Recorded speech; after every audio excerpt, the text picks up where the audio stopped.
dar sepultura a aquellas personas no católicas. Incluso, tiene una lista más trágica, digamos, aquella persona, por ejemplo, que moría porque se quitó la vida, ¿verdad?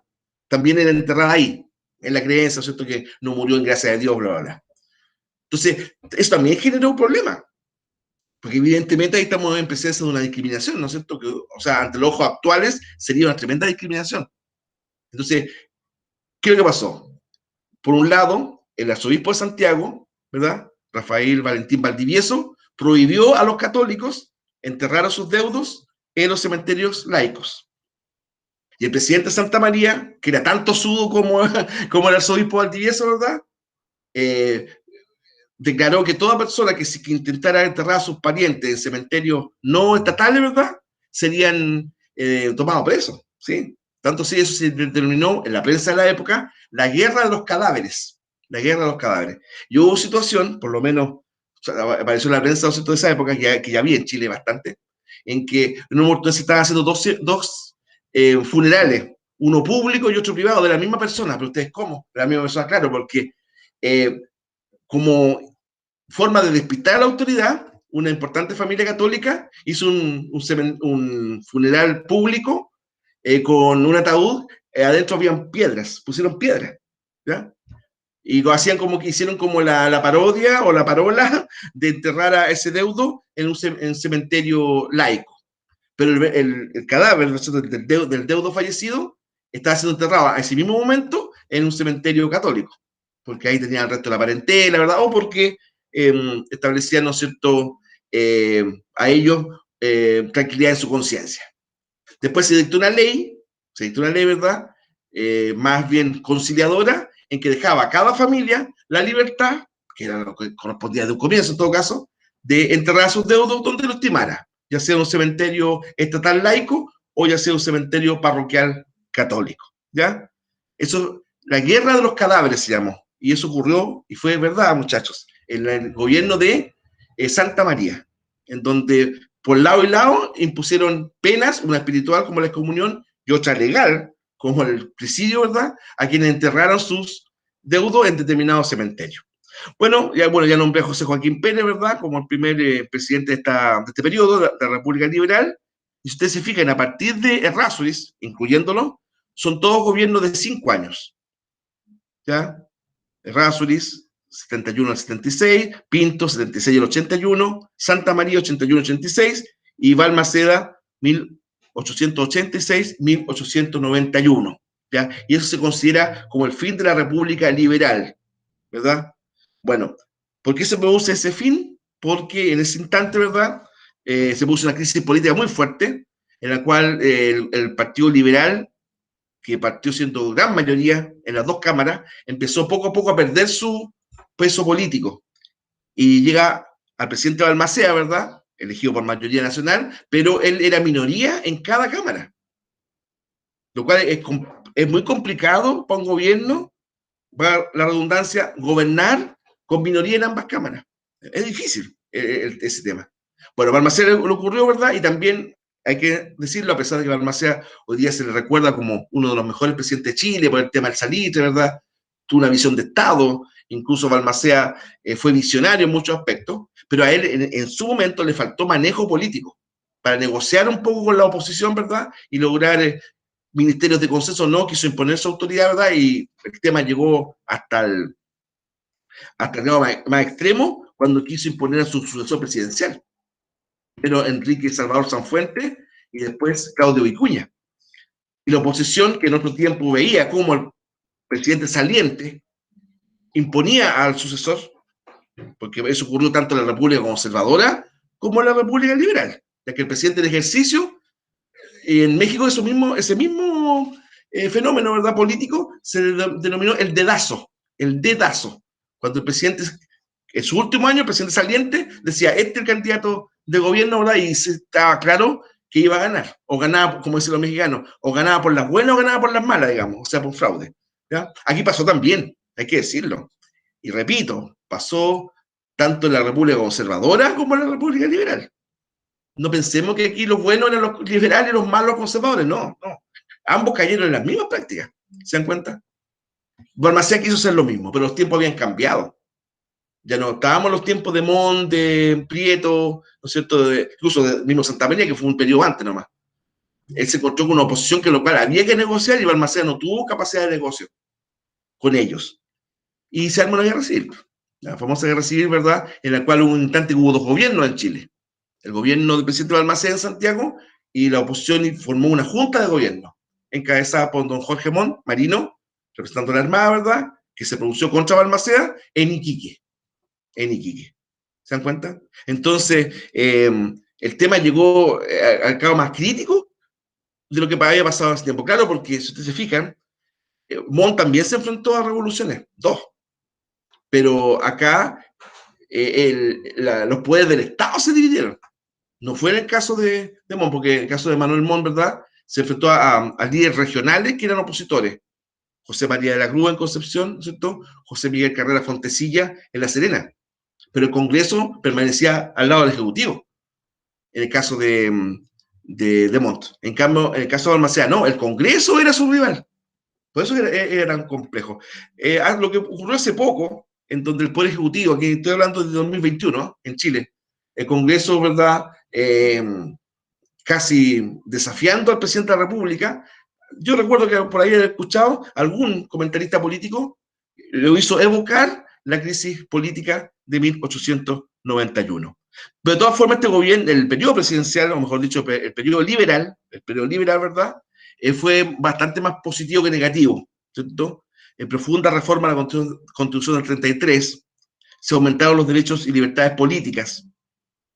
¿Ya? Sí, hubo un fuerte conflicto entre el Estado y la Iglesia Católica, pero de ese conflicto yo diría que salió más favorecido el mundo laico, más que el mundo confesional, y eso va a culminar en 1925 con la división de la Iglesia y del Estado, con Alessandri, ¿no es cierto?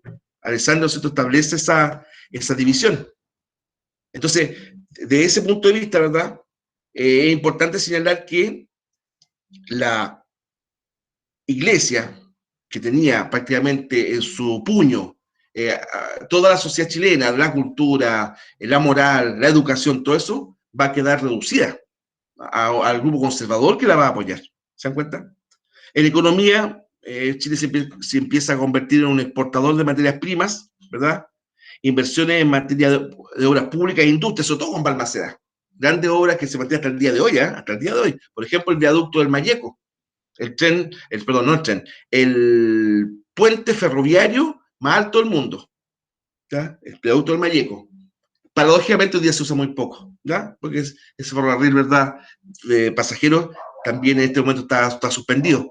Bueno, se construyó con Balmaceda, aprovechando los cuantiosos recursos que nos entregó el triunfo sobre Perú-Bolivia en la Guerra del Pacífico. Ya, si bien es cierto, el Estado de Chile no quedó como propietario del salitre, porque el salitre, ¿no es cierto?, quedó en manos particulares, ¿verdad? Pero a partir de los impuestos, que contrariamente a lo que se dice, los impuestos fueron cuantiosos, que se aplicaban, ¿verdad? Bastante importantes, no pocos.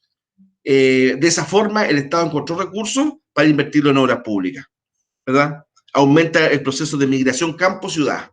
Es decir, mucha gente de los sectores rurales del país empezó a migrar en masa hacia las ciudades, buscando mejores salarios, mejores oportunidades educacionales para los hijos, ¿verdad? El tema de la salud, en el fondo mejor calidad de vida. Pero sin embargo, la población todavía va a seguir siendo mayoritariamente rural. Solamente a comienzos del siglo XX esto va a cambiar, ya como es hoy día. También en la República Liberal empiezan a aparecer, aunque muy lentamente, los estratos medios, la llamada y la siempre defendida clase media. Yo me fijo en la actualidad, casi todos los líderes políticos hablan de defender la clase media, digamos, pero la clase media es bastante heterogénea, ¿no es verdad? Bastante heterogénea. Y también es complejo establecer, bueno, qué parámetro fijo, seguro, se puede usar para decir, ya, tal persona es de clase media, tal persona es de estrato popular, tal persona es de clase alta. Es difícil. No es tan simple. Porque no solamente el tema del ingreso es que le influye, estilo de vida, escolaridad, hay otros elementos que de alguna forma influyen en esa división, ¿verdad? Bueno, las reformas liberales, por ejemplo, la incompatibilidad de cargos, voy a referirme a lo que están destacado, ¿ah? Incompatibilidad de cargos de nombramiento presidencial y cargos electos. No se podían suspender las libertades públicas ni detener a los parlamentarios. Aunque suene increíble, fíjense, hasta antes de esa reforma, un subsecretario, un ministro, podía ser parte también del poder legislativo. De hecho, hubo importantes políticos chilenos que al mismo tiempo fueron ministros de Estado y senadores, por ejemplo. Ya, eso se decretó que ya no se podía. Claro, porque supuestamente, y no supuestamente, efectivamente, el poder legislativo, una de sus funciones, ¿cuál es? Fiscalizar al poder ejecutivo, al gobierno. ¿Te das cuenta? Y si algunos de sus miembros eran también parte de ese gobierno, no lo podía hacer con objetividad. ¿Ya? También se hubo un sistema de cambio de elección de los senadores y se redujo el mandato de los senadores de 8 a 6 años, porque se consideró que era mucho el tiempo que ellos estaban en su cargo. También, ¿verdad? Se prohibió la reelección inmediata del presidente de la República, lo cual causó que se pusiera fin a los gobiernos de 10 años, los llamados decenios. Los llamados decenios. Entonces, desde el punto de vista de la participación, y esto fue un deseo real de los liberales, su objetivo era aumentar la participación política, no restringirla. Y ahí de verdad marcaban ellos una diferencia en relación a los conservadores, porque los conservadores tenían una visión bastante más aristocrática de la República. Incluso los conservadores no veían con buenos ojos que mucha gente votara, porque decían, ¿no es cierto?, que la mayoría de la gente no estaba preparada para votar, para decidir, que eso tiene que estar en manos de los más ilustrados. Y por eso que colocaban tanta exigencia. En primer lugar, solamente varones, en un comienzo, ¿eh? Varones, hombres. Segundo lugar, edades. 21 años los hombres casados, 25 los solteros. Otra que era muy importante en ese tiempo de escasa escolaridad, saber leer y escribir. Eso ya dejaba fuera a mucha gente, el saber leer y escribir.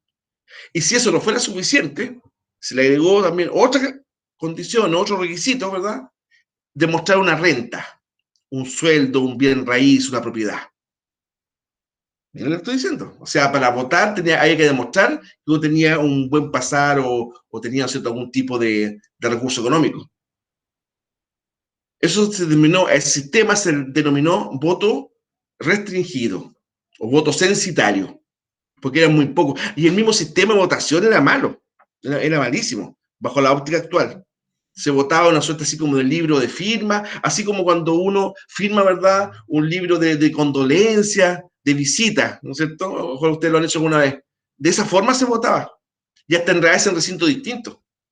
Entonces era absolutamente antidemocrático, porque se podía presionar muy fácilmente para que determinadas personas votaran por determinado candidato. Ahora, en medio de este contexto, ¿verdad?, Chile comienza su periodo de expansión de tipo territorial. Por ejemplo, la ocupación de la Araucanía. La ocupación de la Araucanía, zona ubicada entre los ríos Biobío por el norte y Tolten por el sur, fue una guerra y aculturación de los territorios de los indígenas mapuches, que inició Chile en 1861, durante la presidencia de José Joaquín Pérez, y que se prolongó hasta 1883, bajo el gobierno de Domingo Santa María. O sea, también hay que decirlo claramente, la ocupación de la Araucanía fue íntegra realizada bajo la República Liberal y no bajo la República Conservadora, ¿se dan cuenta? Entonces, por eso yo le digo yo que no es correcto históricamente decir ya, uno era los buenos, otro eran los malos, no. Ambos incurrieron en, verdad, en temas parecidos. La ocupación de la Araucanía implicó la entrada total de la zona del Arauco a la efectiva soberanía del territorio de Chile, ¿ya? Con ello, el gobierno chileno logró unir final y realmente el territorio chileno al norte del Biobío con el territorio chileno al sur de Valdivia, en el que igualmente se llevaba a cabo un proceso de colonización de Yanquihue. Esto, claro, porque como de alguna forma el territorio ocupado por los mapuches, ellos defienden hasta el día de hoy, ¿verdad?, su derecho ancestral a eso, significó algo como una cuña, una barrera y una separación de la integridad territorial de Chile. Entonces fue justamente el militar Cornelio Saavedra que lo vemos ahí en esa imagen, ¿verdad? Dialogando con líderes mapuche, ¿no es cierto? Que propuso un plan de avance paulatino, decía él, tratando, ¿verdad?, de marcar presencia chilena en territorio mapuche. Igual hubo enfrentamiento, este combate de Quichireguas. Las tropas mapuche, ¿verdad?, mandadas por el Toqui Quilapán, se enfrentan a las tropas chilenas, si lo logrando un poquito para que se vea mejor, al mando del coronel Pedro Lagos, que también peleó la guerra del Pacífico, Pedro Lagos. ¿Ya? Bueno, y a pesar de muchos triunfos, ¿cierto?, mapuches, finalmente son derrotados. Y esto se ratifica con la ciudad o fundación de Temuco, en 1883. Y con eso, ¿verdad?, el proceso, por ese momento, de la ocupación de la Araucanía termina. Pero después, hasta el día de hoy, pues, hay una serie de reivindicaciones, ¿verdad? Tal vez no por procesos más bien bélicos propiamente tales, sino que más bien procesos de tipo social, ¿verdad? Ingobernabilidad, incluso por ahí hubo candidatos presidenciales o precandidatos presidenciales que llamaban a repetir un poco el plan de Cornelio Saavedra. Claro, yo me acuerdo, me parece que el senador actual, el senador Osandón, claro, el senador Osandón, ¿verdad?, llamó a remilitarizar la Araucanía. Claro, yo me acuerdo, lo he escuchado. Devolver bala por bala, algo así. Entonces, evidentemente causó rechazo en todo, una cosa así, porque eso no soluciona el problema, o sea, además lo agudizaría, llenar, ¿no es cierto?, de efectivos militares, ¿verdad?, como en alguna oportunidad se intentó hacer, ¿no es cierto? Y eso demostró que fue ineficaz, pues, muchachos. Demostró que fue ineficaz. Llenar, ¿verdad?, de tropas, ¿verdad?, la Ucrania fue ineficaz. Al contrario, la gente se sintió más pese que una parte importante de la población de la región de la Araucanía, ¿verdad?, exigía medidas más de fuerza. ¿Ya? Bueno, y que la guerra con España. También eso se produjo durante el gobierno de José Joaquín Pérez, que fue un conflicto bélico naval que enfrentó a España contra una alianza, Chile, Perú, Bolivia y Ecuador. Aunque la guerra efectiva fue más bien entre Chile, Perú y contra España. Hubo casi 2 años, ¿verdad? Esta guerra fue bien curiosa. La causa original fue Perú, un conflicto que Perú tenía con España. Perú, país acostumbrado, lo digo con todo respeto, a muchas veces no pagar con lo que pedía, entre ellos a Chile, ¿verdad? Tenía también unos líos de importantes fondos no devueltos a España, del tiempo de la colonia incluso, ¿ya? Entonces, España le dio distintos plazos para que Perú pagara, Perú no pagó, aduciendo que no podía pagar porque no tenía los recursos adecuados, ¿verdad?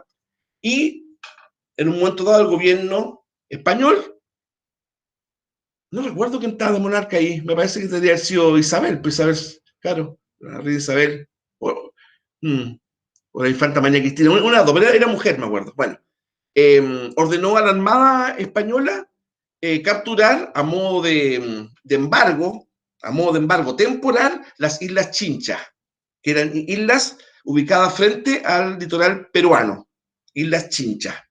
¿Por qué eran importantes las Islas Chinchas? Porque en esas islas había importantes cobaderas o guaneras, un producto de exportación peruano, ¿verdad?, de estiércol de aves, pero que servía como abono.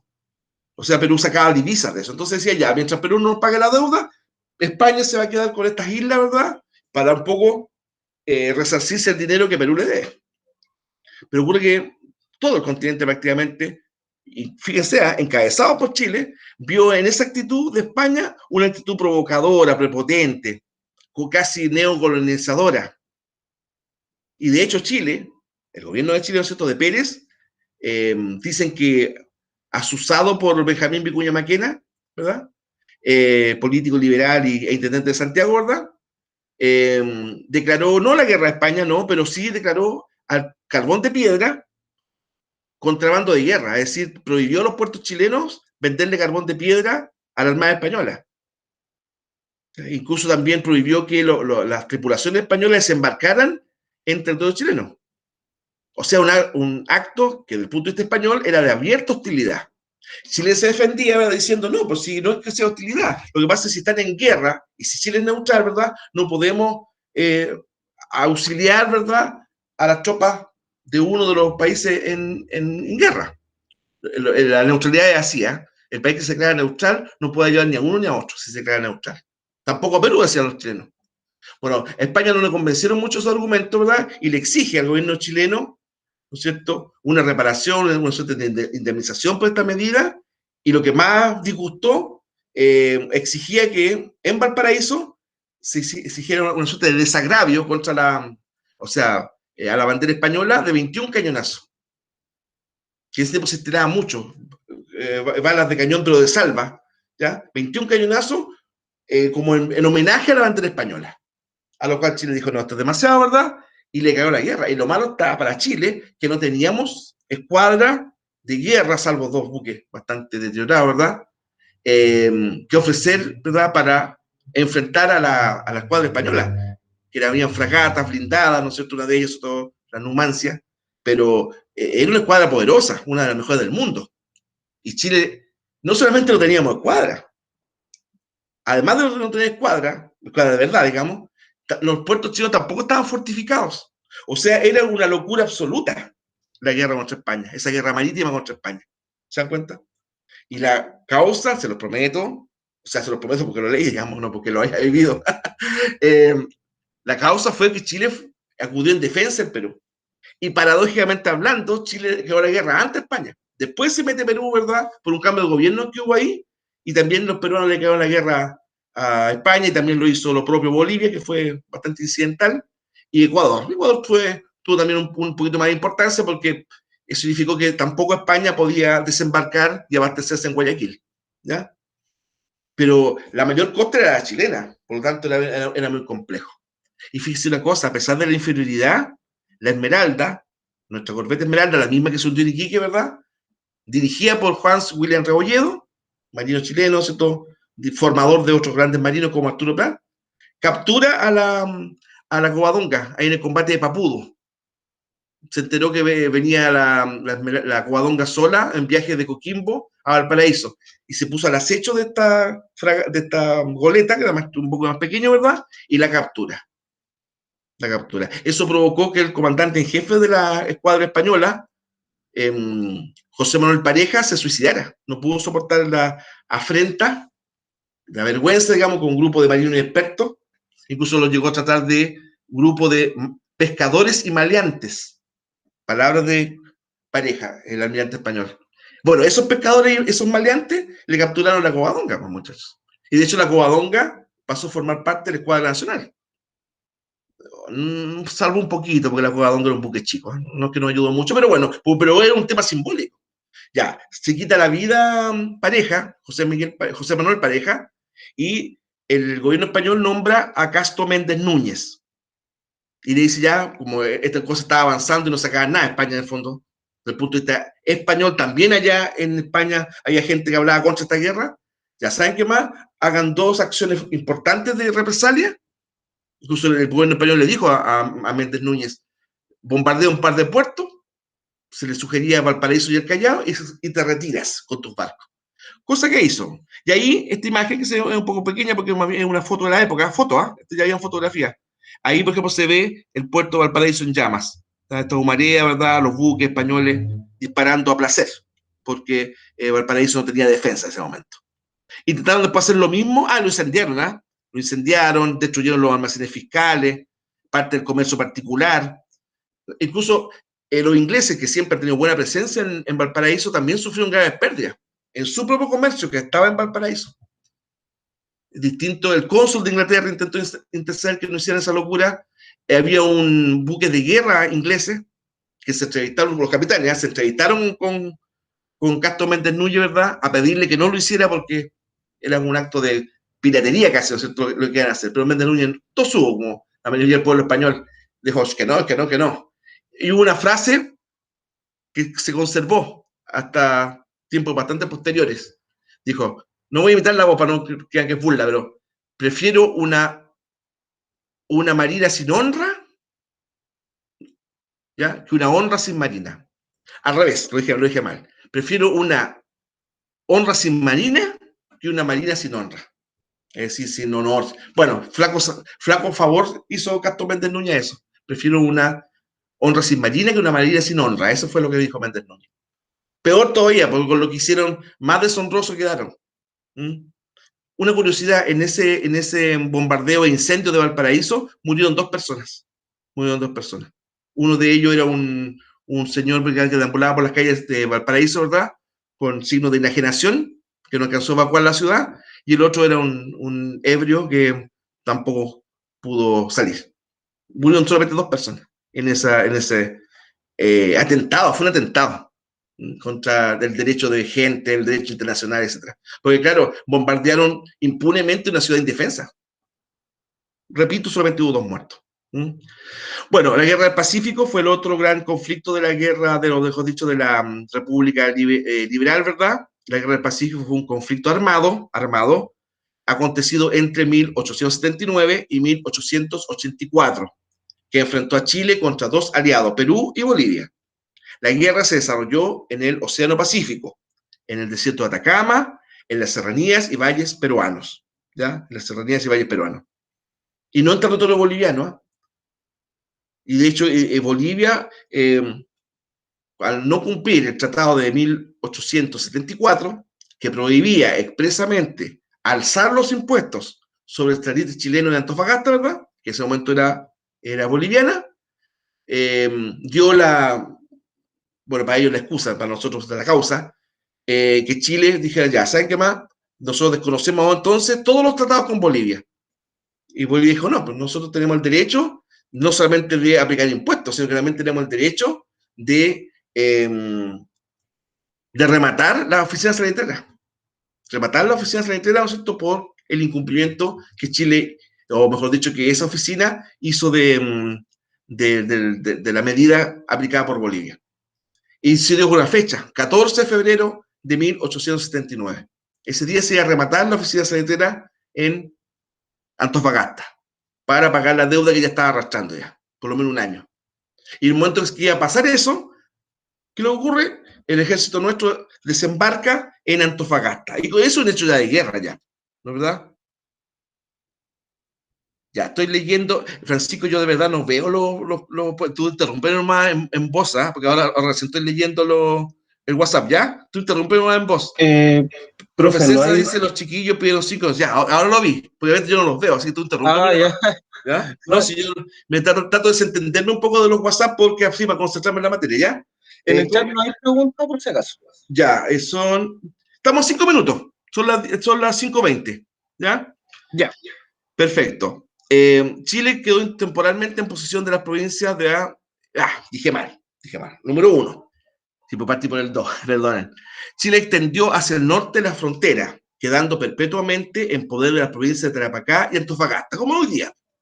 ¿Ya? Es hoy día. Eso hace bastante utópico, yo diría imposible, que Bolivia recupere Antofagasta. Porque para que eso ocurriese, tendría que quedar como una salida separando territorio de Chile. Y además, ¿verdad? Ahí tenemos la riqueza del cobre, que yo te digo, no sé si es imposible, porque en historia es difícil hablar de lo imposible, ¿no es cierto? Pero yo creo que es prácticamente imposible. Tarapacá, eso implica Pisagua, Arica, Putre, Parinacota, todo eso quedó en poder de Chile para siempre, ¿verdad? Bueno, y el territorio de Tacna y Arica, estas provincias, ¿verdad?, ubicadas al extremo norte de Chile, durante casi 30 años más o menos, o más, ¿ya? Estuvieron en poder de Chile, ambas. Pero el tema había que resolverlo, porque esas habían quedado temporalmente en poder de Chile. Se decía que un plebiscito iba a decidir el temita. Ya, pues muchachos, pero no, ese plebiscito no se hizo nunca, ¿ya? Se señaló que no estaban dadas las condiciones, que cada país estaba llevando gente para que votara por su posición, ¿no es cierto? La cosa es que no se llevó a cabo nunca. Y bajo el gobierno de Carlos Ibáñez del Campo, en 1929, ahí sí que se hizo la separación. Y Tacna quedó para Perú y Arica para Chile. ¿Ya? Y Arica para Chile. ¿Ya? Entonces, eso fue importante señalar eso porque en el periodo de la República parlamentaria, ¿verdad? Liberal primero, ¿cierto? El territorio chileno cambió, cambió. Y también recuerden que con Argentina fijamos un tratado que perdimos 3/4 partes de la Patagonia. que era nuestra, era chilena, era chilena. Bueno, las llamadas leyes laicas, que ya las mencioné, ¿verdad? Ley de cementerios, ley de matrimonio civil y la ley de registro civil. Todas esas eran atribuciones que antes las tenía la Iglesia Católica y que después la asumió el Estado de Chile. Hasta que se produce el conflicto entre el presidente Balmaceda y la oposición en el Parlamento. ¿Verdad? Miren, pues ahí tenemos Balmaceda y sus ministros, y aquí tenemos la Junta de Gobierno en paralelo. Chile tuvo dos gobiernos, uno en Santiago, Balmaceda, y otro en Iquique, esta Junta de Gobierno. ¿Ya? Incluso hay imágenes, ¿verdad?, en donde hay tropas, ¿no es cierto? Tropas del gobierno y tropas de la oposición. Se enfrentan en una batalla campal, ¿verdad? Especialmente estas dos batallas con Col y Brasilla. Balmaceda se refugia en la legación argentina, ¿ya? Manda a su familia a la legación o también llamada embajada a Estados Unidos, y el 19 de septiembre Balmaceda se quita la vida. Esto es más bien, ¿no es cierto?, una imagen idealizada del Balmaceda muerto. Todavía se ve ahí con el revólver en la mano, ¿verdad? Con ese hecho trágico, por supuesto, comienza la llamada República Parlamentaria, en la cual el presidente de la República, ¿verdad?, debió gobernar siempre y cuando contara con la mayoría del Congreso Nacional, ¿cierto? Bueno, ahí nos, ¿verdad?, le dejamos estas aplicaciones, bueno, que igual lo hagan. Yo esta oportunidad me comprometo a, podría ser, ¿no es cierto?, a lo mejor el inicio de la próxima clase, es brevísimo, destacar las respuestas, o si ustedes lo prefieren, se las mando por al grupo WhatsApp, que es como más rápido, creo yo. Son ejercicios de aplicación, todo basado en el Power que acabamos de estudiar, de leer, ¿ya? No es tan difícil, ¿cierto? Es de aplicación bastante directa, ¿ya? Y las preguntas esenciales, esas sí que me las mandan, ¿no es verdad? Así que ahí tenemos, ¿verdad?, la pregunta de esta semana. Y ahí muchachos me las mandan, ¿verdad? Yo siempre le agradezco y le reconozco su siempre correcta responsabilidad, y es de esperar nosotros que todo esto, estas explicitaciones, ¿verdad?, que de repente se nos apasiona un poquito, y es bueno, la pasión es vida, la pasión es poder, ¿no es cierto? Le queden más luces de nuestra historia. En el fondo, cada sociedad es lo que es a partir de lo que fue, ¿cierto? Y entre eso, ¿verdad?, la historia nacional. Muchachos, les digo con toda confianza, requieren que me retire para la reunión.